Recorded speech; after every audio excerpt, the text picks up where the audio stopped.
70 ans, c'est un chemin fait de relais et d'indépendance. La librairie La Boîte à Livres a été créée en 1946. André Vanson, la première libraire à avoir ouvert la porte, avec un associé à l'époque, s'est installé durant 8 ans dans un baraquement en bois au numéro 162. La Boîte à Livres est née, boulevard Horteloup, à cet emplacement. Il faut revenir dans le contexte de l'époque, l'après-guerre, Tours détruite en son centre et une envie très forte de reconstruire. Le public a soif de lecture, d'idées et d'imaginaire.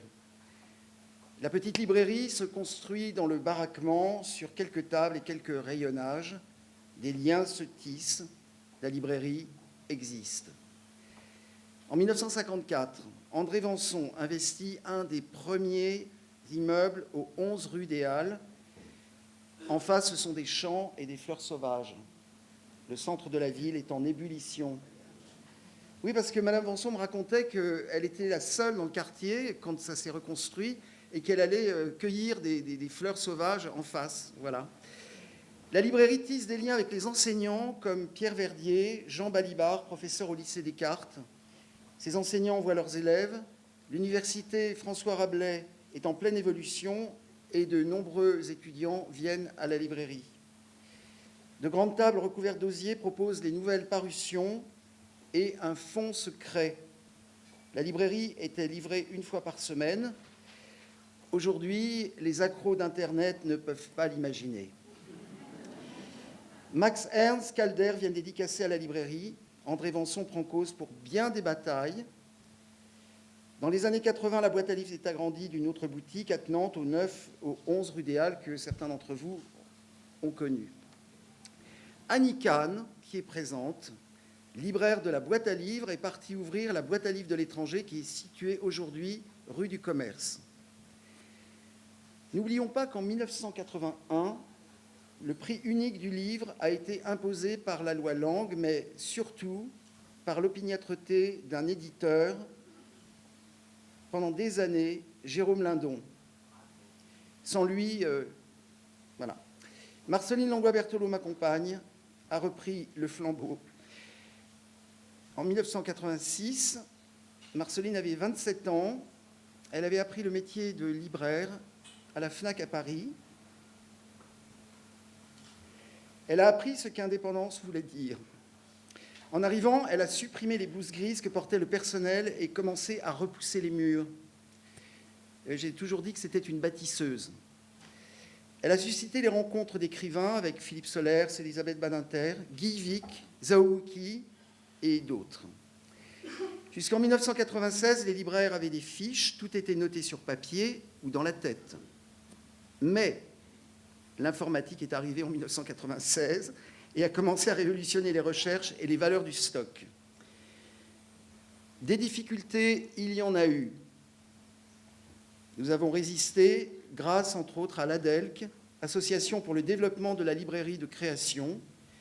Et je salue Henri Causse, Didier Grevel et Claire Mortier, entre autres. Et la librairie a été aidée aussi par des compagnons libraires qui ont été des vrais soutiens. Je les salue. Voilà. En 1998, nous avons quitté la rue des Halles pour inventer une nouvelle librairie au 19 rue Nationale. Au début, nous étions 14. En 2006, nous nous sommes agrandis, même en 2002 d'ailleurs, avant. Il y avait un mur tout le long et à force de le regarder, on se disait il va tomber, il est tombé. Voilà.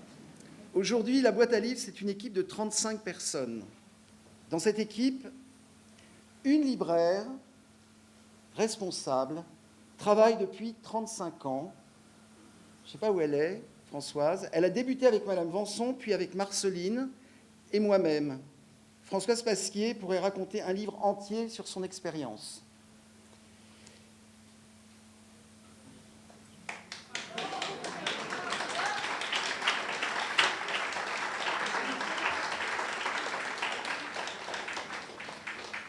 Il faut avoir les reins solides pour me supporter. Aujourd'hui, la Boîte à Livres propose jusqu'à 80 000 références. L'agrandissement ou enrichissement du fonds n'a été possible que grâce aux aides de l'ADELC et du CNL, Centre national du livre. Nous avons créé un salon de thé, on y mange, on s'y retrouve, et le soir, on y rencontre les auteurs. Nous avons cette chance de pouvoir les recevoir, les auteurs, tout au long de l'année. À chaque fois, c'est une rencontre unique. Les lecteurs viennent rencontrer les écrivains dont ils connaissent les livres ou se laissent surprendre par des univers qu'ils ne connaissent pas et repartent avec l'envie de lire, de se laisser submerger par la musique de l'écriture d'un auteur.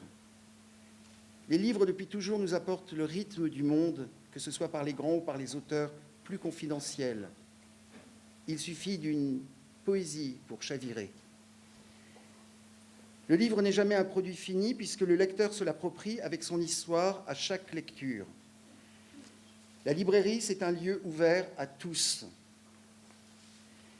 Depuis 1998, nous proposons des expositions de divers artistes et pour cette rentrée, je remercie Alain Blondel, ici présent, d'être au rendez-vous pour exposer ses créations Disparité. Ses œuvres sont sur les murs. Et Françoise Roulier, ses gravures au salon de thé, Nature ancrée au salon de thé L'Escale. Être indépendant, c'est aussi être accompagné par des structures d'État ou associatives. Je remercie Cyclique. Sans tous ces liens, nous ne pourrions pas évoluer. Nous avons le label LIRE, librairie indépendante de référence, attribué par le Centre national du livre. Je remercie aussi les banques partenaires. De temps en temps, on s'arrache les cheveux, eux et moi. Le Crédit Mutuel, la Banque Tarnot, HSBC et la Caisse d'épargne. Nous avons une relation avec plus de 1600 collectivités ou entreprises, structures publiques et privées à qui nous proposons nos services. Je veux remercier tout particulièrement la bibliothèque départementale de Presles, la bibliothèque de Tours et toute son équipe, ainsi que toutes les bibliothèques et médiathèques avec qui nous travaillons. C'est un échange très important pour la lecture. Certains, et pas mal, sont bénévoles dans de toutes petites structures.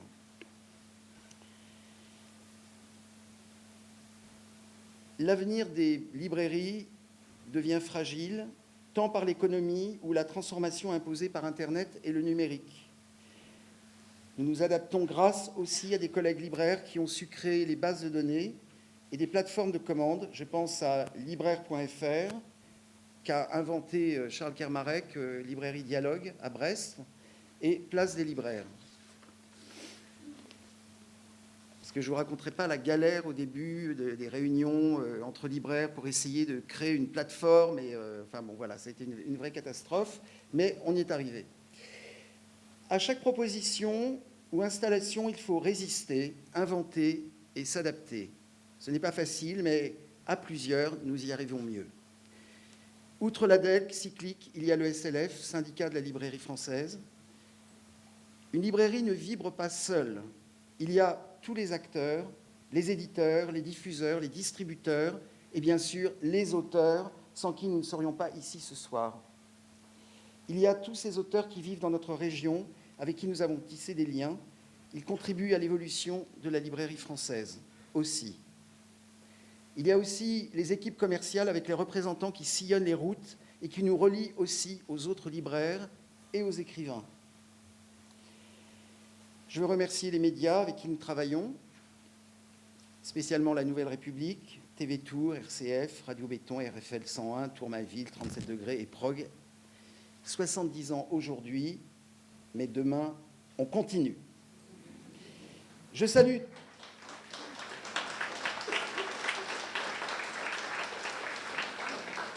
salue toute l'équipe de la boîte à livres qui est là chaque jour. C'est la présence, l'échange et le conseil qui fait la force de nos librairies. Ce n'est pas toujours la fête, mais la librairie ne peut se faire autrement qu'au quotidien avec le réel et le vrai.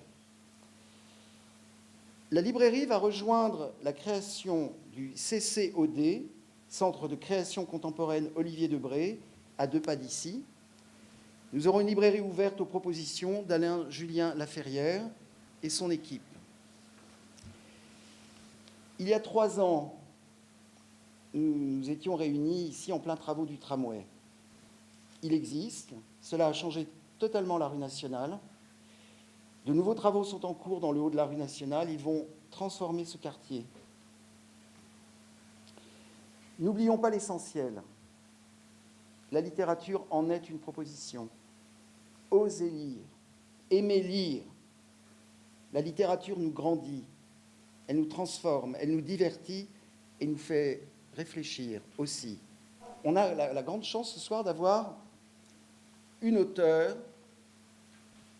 qui est venue, mais depuis plusieurs années ici, avec 10, 15, 20, 30, 40 personnes, enfin, etc. Et ça, c'est la route d'un auteur aussi. Ça ne peut pas être comme ça.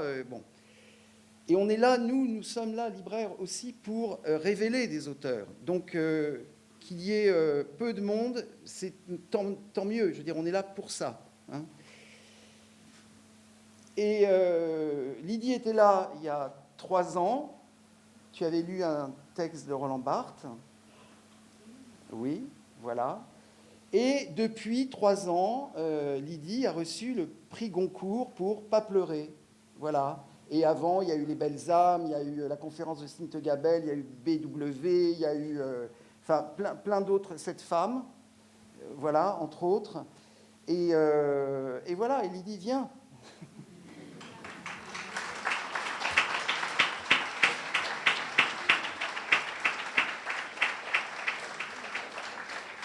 Alors, je voudrais dire un grand merci d'abord à l'équipe de la librairie qui a organisé cet anniversaire et un immense merci à Joël qui est devenu avec le temps un compagnon de route.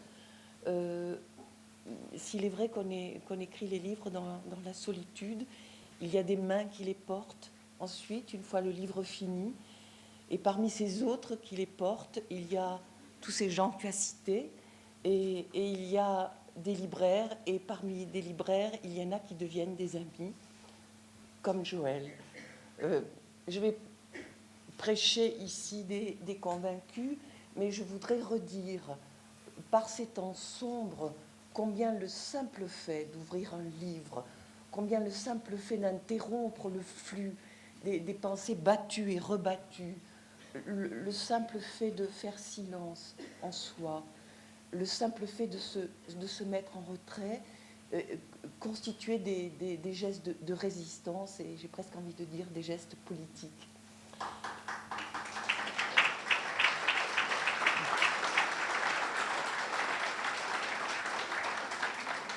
Mais lire, Joël l'a dit, c'est aussi un plaisir, c'est parfois même une délectation et même une ivresse. Et c'est aussi un moyen d'entrer dans cette communauté invisible, secrète, passionnée, qui est la communauté des lecteurs, que grâce à Joël se trouve réunie ce soir.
Se taire est impossible. Échange entre Georges Semprin et Elie Wiesel. Elie Wiesel. On ne voulait pas nous écouter parce qu'on faisait honte à l'humanité. On avait pitié de nous. Moi, ça m'a pris 10 ans pour commencer à parler. Et d'ailleurs, je parle peu. Et j'en parle peu. J'en parle mal. Mais si. Mais quand même, on ne voulait pas nous écouter. C'était une époque de fin, la fin de la guerre. C'était une époque où on idéalisait les circonstances. On avait abattu le fascisme. On croyait un peu, d'une certaine façon, que c'était la fin d'une histoire terrible du XXe siècle et le début de quelque chose de nouveau. Et on a écarté, effacé. On a aussi effacé pendant très longtemps l'expérience, puisqu'il faisait partie du camp des vainqueurs, l'expérience des camps russes. On l'a effacé aussi. On n'a pas voulu l'écouter non plus. Même parmi les déportés, nous n'en avons pas voulu. Je parle de moi, là. Écoutez cette expérience-là, parce qu'elle semblait impossible à croire, encore plus incroyable que l'autre. Il y a eu tout ce processus. J'ai l'impression qu'aujourd'hui, 50 ans après, quand même... Ce sont les jeunes qui font la différence. Les jeunes, aujourd'hui, veulent savoir. Si tu veux, ce que j'aime, moi, c'est parler aux jeunes. D'être interrogé par les jeunes, en Amérique et ici. Ce sont toujours les jeunes.